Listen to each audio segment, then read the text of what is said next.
दोस्तों, वह दिन इतिहास के पन्नों में दर्ज हो गया जब द्रौपदी का चिरहरण हुआ और पांडवों को वनवास जाना पड़ा। यही अन्याय बाद में कौरवों के विनाश का कारण बना।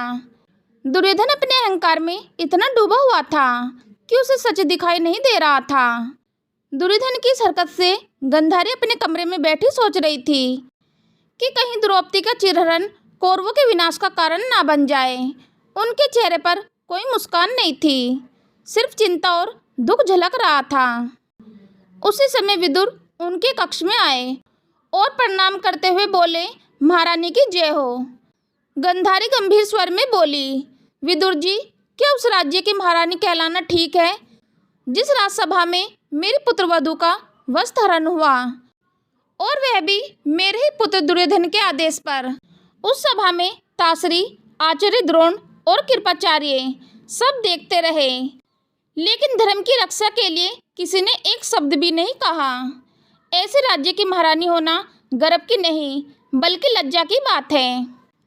विदुर जी शांत भाव में बोले, महारानी, जब आंखें खुली हो तो मनुष्य को वह भी देखने के लिए विवश होना पड़ता है जो वह देखना नहीं चाहता।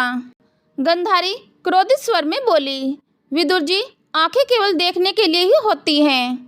क्या आत्मा के आंगन में आंखों की कोई खिड़की खुली नहीं होती जो अन्याय को देख सके? अगर ऐसी कोई खिड़की खुली होती है तो तासरी क्यों मौन रहे?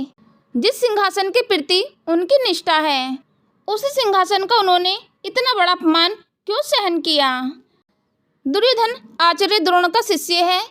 क्या आचार्य द्रोण ने उसे यही शिक्षा दी थी कि वह अपनी भाभी श्री का अपमान करे? अगर नहीं तो आचार्य द्रोण ने अपनी शिक्षा का यह अपमान क्यों सहन किया? और कृपाचार्य जो कुलगुरु कहलाते हैं, उन्होंने कुल की मर्यादा के वस्त्र हरण होते यह दृश्य की आंखों से देखा। कृपाचार्य का यह मौन धर्म था, यह अधर्म की समझदारी। विदुर बोले, महारानी, इंसान अपने कर्मों का खुद जिम्मेदार होता है। तासरी, आचार्य द्रोण और कृपाचार्य जैसे लोग विद्वान और समझदार हैं। वे अपने कर्मों का रास्ता खुद निकाल लेंगे। मैं तो आपसे सिर्फ इतना कहने आया हूँ कि कुरुवंश का विनाश होने से बचा लीजिए और पांडवों को वन से वापस बुला लीजिए। गंधारी दुखी होकर बोली, कीड़ा भवन की घटना ने मेरा विश्वास तोड़ दिया। अब मैं समझ नहीं पा रही हूँ कि आगे क्या होगा, कौन बचेगा, कौन मरेगा। विदुर जी, मैंने अपनी आंखों पर खुद पट्टी बांध रखी है, इसलिए ना तो मैं देख सकती हूँ और ना ही सच को पहचान सकती हूँ। आप अपनी यह बात अपने भ्राताश्री और तासरी से कहिए। इस समय तो मुझे लगता है मानो भरतवंश की मर्यादा का तर्पण चकनाचूर हो चुका है, इसलिए मैं तो केवल शोक ही प्रकट कर सकती हूँ। विदुर बोले, महारानी, शोक किसी समस्या का हल नहीं है। गंधारी बोली, जब से तुम आए हो मुझे बार बार महारानी कह रहे हो। विदुर, क्या तुम यह भूल गए कि मैं तुम्हारी भाभी भी हूँ? विदुर दुखी होकर बोले, महारानी, दुर्योधन ने सबके सामने मुझसे कहा कि मैं सभा छोड़कर चला जाऊं। महाराजा ने भी दुर्योधन को यह नहीं कहा कि अपने काका से ऐसे शब्द कहना ठीक नहीं है। वे केवल चुपचाप बैठे रहे, मानो सब कुछ सुनकर भी अनसुना कर दिया हो।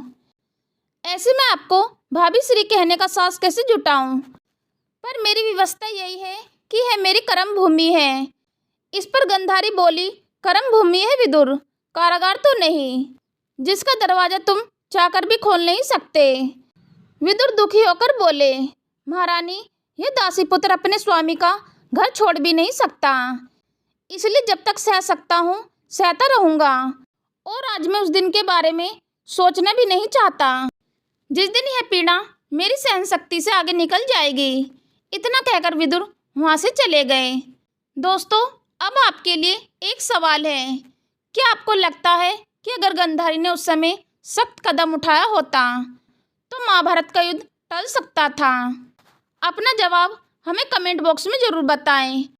अगर आप हमारे चैनल पर नए हो तो अभी हमारे चैनल को सब्सक्राइब करें और वीडियो को लाइक शेयर करना ना भूलें। जय श्री कृष्णा, राधे राधे।